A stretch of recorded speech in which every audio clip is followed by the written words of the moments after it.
ఇరుగు సిద్ధులండి, గానుపాడు గ్రామ రైతుని, జనగాం మండలంలోని గానుపాడు గ్రామ రైతుని. మన వరి చేనులు ఈ పంట అయిపోగానే అందరూ వరిలి కోయడం 70% వరి కోత అయిపోయిందండి. మన వరి ఐకేపీ సెంటర్లో పిఎస్సి 2 సెంటర్లని ప్రతి గ్రామానికి ఓపెన్ చేయడం జరిగింది. కానీ మన 4000 నుంచి 8000 బస్తాలు ఓన్లీ గానుపాడు ఒక్క గ్రామంలోనే ఉన్నాయి. కనీసం బస్తాలు నింపి పెట్టిరు, 4000 బస్తాలు నింపి పెట్టిరు. అధికారుల నిర్లక్ష్య వైఖరి వల్ల బస్తాలు తీసుకుపోవట్లేదు, లారీలు రావట్లేదు. ఒక 10 రోజుల నుంచి కనీసం 2 లారీలు మాత్రమే పోయినాయి. కనీసం ఇంకా ఈ రోజు 10 లారీలు వచ్చినా కూడా ధాన్యం బస్తాలు నింపి పెట్టిరు. అధికారుల మొండి వైఖరి వల్ల రైతులు 4 కాళ్ళ 6 కాళ్ళ 4 నెలలు కష్టం చేసిండు. కనీసం ఒక రోజు వర్షం వచ్చినా కూడా ఆ పంట నష్టపోతుంది. పంట నష్టపోవడం వల్ల కనీసం 4 నెలల కాలంగా అప్పు చేసి రైతులు ఈరోజు పంట పండించడం జరిగింది. పంట పండించిన మద్దతు ధర కాకుండా కనీసం పండిన పంటను తీసుకోవడానికి కూడా అధికారులు నిర్లక్ష్య వైఖరి చేస్తున్నారు. ఈరోజు రైతులు ఆత్మహత్య చేసుకునే పరిస్థితికి వచ్చింది. ఒక్క రోజు వర్షం పడ్డా కూడా 50,000 60,000 రూపాయల నష్టంతో ఒక వరి వర్షం వస్తే కొట్టుకపోతుంది. ఇప్పటికైనా ప్రభుత్వం స్పందించి, నేను రైతు ప్రభుత్వం, రైతు పక్షపాత ప్రభుత్వం అని చెప్పుకునే కాంగ్రెస్ ప్రభుత్వం నిర్లక్ష్య రైతులు ఓట్లు వేస్తేనే మీరు గెలిచిరు. ఏదో విధంగా కాదు, రైతులు మీరు నమ్మి ఓట్లు వేసిరు. కాబట్టి రైతుల పరంగా మీ నిర్లక్ష్య వైఖరి వీడి కంపల్సరీ వడ్లు కొనుగోలు చేసి కంపల్సరీ ధాన్యం కొనుగోలు చేస్తే రైతులు కనీసం వాళ్ళ అప్పులు తీసుకునే పరిస్థితి అని ఉంటుంది. కంపల్సరీ ఈ నిర్లక్ష్య వర్గం చేసి డిఎం గారికి, జనగాం కలెక్టర్ గారికి కూడా మేము కోరుకుంటున్నాం.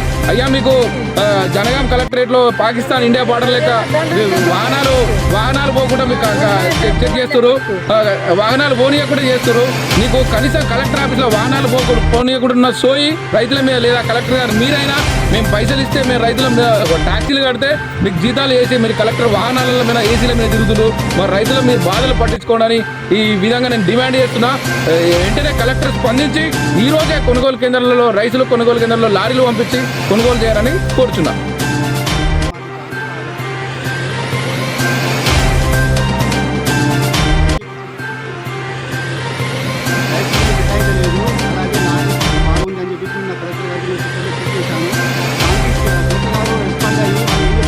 తప్పుడు సమాచారాన్ని ఈరోజు స్ప్రెడ్ చేయడానికి చేశారు.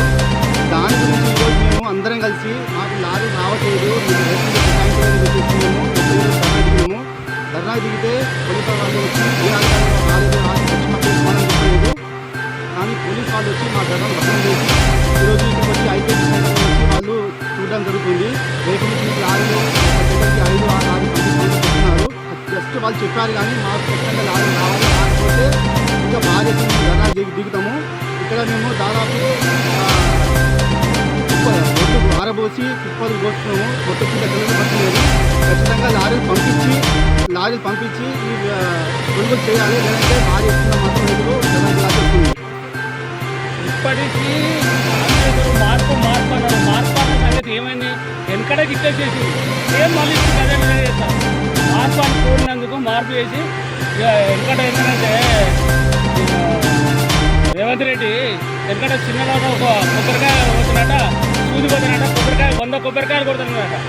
అట్లాంటి కాంగ్రెస్ రేవంత్ రెడ్డి అధికారం రావాలని ప్రతి ఒక్క బాణం సాధించు. రైతులు కానీ ప్రతి ఒక్కటి కళ్యాణ లక్ష్మి అన్నాడు, సాధు ముబారక్ అన్నాడు, ఏది ఇస్తలేదు.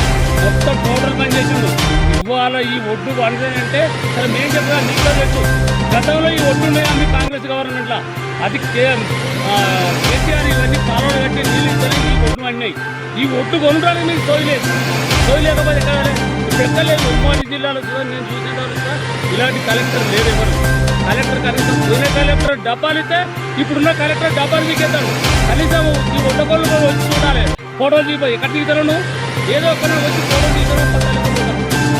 ఇప్పటికైనా మార్పు దయచేసి అనవసరంగా ఒక్కొక్కరు రైతులు తప్పు వచ్చే గుండెలలో వాళ్ళు బాదుకుంటారు, ఉంటున్నాయా పోతాయా అని ఇంత విధంగా ఆవేదన పడతారు. దయచేసి మీరన్నా ఆ విధంగా చెప్తే ఆ కలెక్టర్ కొనుగోలు కేంద్రాలు చేయాలని వచ్చినాయి. ఈసారి ఏమో లారీలు వస్తున్నాయి. ఇప్పుడు కోసుకొని 1 రోజులు అయినాయి. మేము వానకు భయపడి పచ్చిదో ఇదో కోసుకున్నాం, కుప్ప పోసుకున్నాం. ఇప్పుడైనా సంచులు నింపుకున్నాం. 15 రోజులు అయినాయి, చేతులు పట్టినాయి. అవి పోతాయేమని మేము భయపడుకుంటా ఇళ్ళ కాళ్ళకు పట్టినాకే లారీలు వస్తలేవు. మాకు అవసరం లేదు, ఎవరికి చెప్తారో చెప్పుకోరు అని అంటారు. వర్షం వస్తే కొట్టుకోపోతుంది. అప్పుడు మా పరిస్థితి ఎట్లా? లక్షలు పెట్టినాం మేము పెట్టుబడికి. మళ్ళీ అప్పులు అడుగుతారు. మాకు తర్వాత ఎవరు భరిస్తారు. ఎన్ని రోజులు అవుతుందమ్మా ఇక్కడ ఇప్పుడు 15 రోజులు ఆయన మేము కాంటా పెట్టి తీసుకోవాలి సంచులు.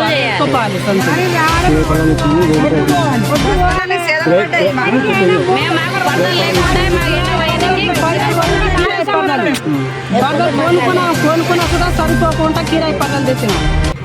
అవిటికి డబ్బులు కట్టాలి. ఎవరు అడిగినా కూడా మాకు పట్టించుకుంటలేరు. లారీలకు ఇప్పుడు వారం రోజులు అయినా లారీలకు చూడబట్టి లారీలు వస్తలేవు. మరి ఎట్లా మా పరిస్థితి? కలెక్టర్ అయినా లారీలు ఇవ్వాలో పంపించాలి. ఎట్లా అయినా మా వర్గాన్ని కొనుగోలు చేయాలి. ఎట్లయినా మాకేమైనా మందు రాని పరిస్థితి వస్తుంది. మాకు అప్పులతో